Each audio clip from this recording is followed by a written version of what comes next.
Vamos agora à entrevista do dia com Rodolfo Gamberini. Ele recebe o cientista político Cláudio Couto, professor de Ciência Política do curso de Administração Pública da FGV de São Paulo.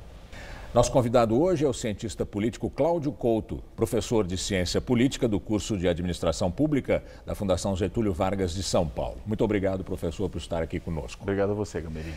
Professor, esse episódio do confronto entre o Senado e o Supremo nos deixou que lição? Olha, acho que ele mostra algo que democracias já mais estabelecidas e mais vividas do que a nossa já experimentaram, que é o fato de que essa relação entre poderes, ela não se constrói apenas com base naquilo que a Constituição diz, né, e naquilo que, digamos, está belamente escrito ali, mas ela se constrói também através de conflitos como esses que nós vimos essa semana. Ou seja, é no entrechoque dessas instituições, com as suas tensões, com as suas diferenças, com o seu entendimento diferente do papel de cada uma, e aí com decisões que vão definindo qual é esse papel, que se constrói a própria relação institucional. Mas o motor desse conflito é mais poder. É mais poder e a política... Todos querem mais poder. Evidente, né? O judiciário de um lado, o legislativo de outro. Mas veja, mesmo quando a gente olha, por exemplo, para dentro do judiciário, não havia ali uma ordem unida em favor de uma única posição. Havia uma divisão importante que se expressou na votação dos juízes, né, e levou à solução que, no fim das contas, se produziu e que mostra que, mesmo dentro do judiciário, há um entendimento de quais devem ser os limites. Claro que isso também envolve, em alguns casos, pelo menos, interesses partidários dos próprios juízes. Simpatizam mais com esse lado, menos com aquele.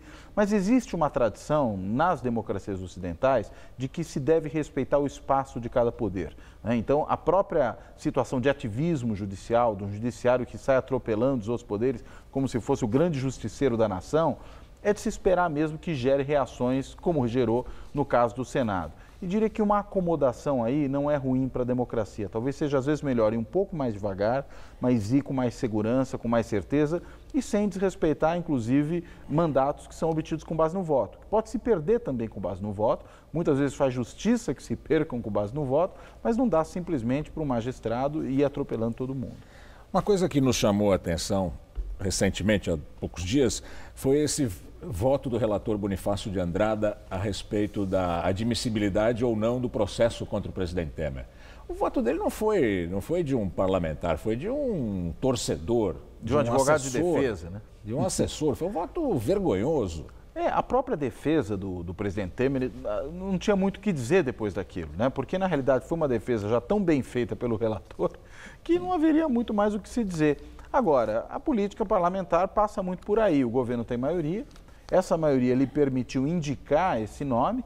Esse nome, inclusive, foi indicado mesmo que o seu partido tenha dito que preferia não mantê-lo.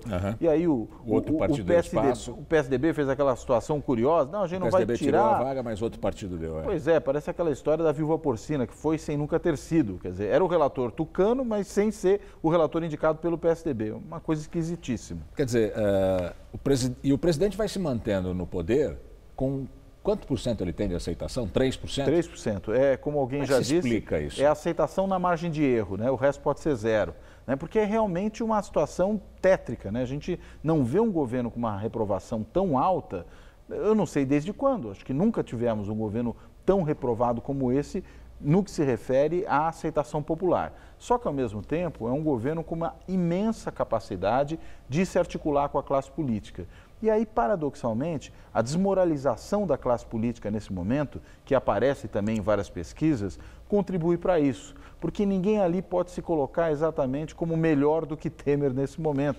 Está se vendo numa situação delicada e, ao mesmo tempo, recebe do governo benefícios, faz parte do mesmo grupo, opera segundo a mesma lógica que ele. Quando o senhor fala a capacidade de se articular com a classe política, deve-se ouvir capacidade de comprar a classe política, porque ele liberou de dinheiro público para que políticos votassem a favor desse governo corrupto. É brincadeira. Eu acho que é isso também, né? Essa capacidade de obter apoio com base na liberação de verbas, com base na nomeação para cargos, né? Mas também de saber dialogar. Se a gente pega um dado interessante do começo do governo Temer, o número de parlamentares que ele recebeu em um mês era superior a que Dilma recebeu em todo o seu período de governo. Isso que eu estava falando, ela não conseguia conversar com um deputado. Pois é, e aí fica muito difícil, né? Independentemente das moedas que você vai barganhar aí, tem que ter pelo menos um pouco de capacidade de entendimento. Como é que Quando a gente vai sair dessa situação em que está o Brasil hoje, de desalento da população, que não se sente representada pelos políticos? Os políticos parece que vivem num universo próprio deles, estão um pouco se lixando para a população. A gente vê as medidas aprovadas, não tem nada a ver com a população. Como é que vai se mudar isso? Olha, é um processo que não vai ser rápido, não há dúvida quanto a isso. É um processo que provavelmente vai se produzir ao longo de algumas eleições. Eu tenho muito pouca esperança de que nós tenhamos já nas eleições do ano que vem, no que se refere pelo menos ao legislativo, tanto no nível federal como no nível estadual, uma mudança muito grande, porque as amarras para que isso aconteça são muito apertadas. Talvez a gente tenha um pouco mais de mudança nas eleições municipais. E mais, a gente corre o risco de ter um descolamento profundo entre executivo e legislativo, porque existe algum espaço numa eleição majoritária para eleger um presidente de perfil, digamos, muito diferente do que está posto aí. E perfil muito diferente pode ser para qualquer lado. Pode ser bom, pode ser ruim. Exatamente. Agora, pode haver um presidente com esse perfil que provavelmente não terá um legislativo que acompanhe o seu perfil. Que vai bater de frente com o Congresso. Algo assim. Né? É difícil ter uma coisa como o fenômeno Macron na França, né? Que o presidente se elege, ele tem na sequência, inclusive, não é ao mesmo tempo como é aqui, uma eleição para o legislativo e consegue montar um legislativo à sua imagem e semelhança. É muito difícil acontecer isso no Brasil. Esse confronto nós já vimos em 61 com o Jânio. Pois é, não é coisa das melhores o que isso gera, né? Um presidente muito descolado do Congresso. Tá bem, professor. Muito obrigado pela sua entrevista. Foi um prazer. Muito obrigado.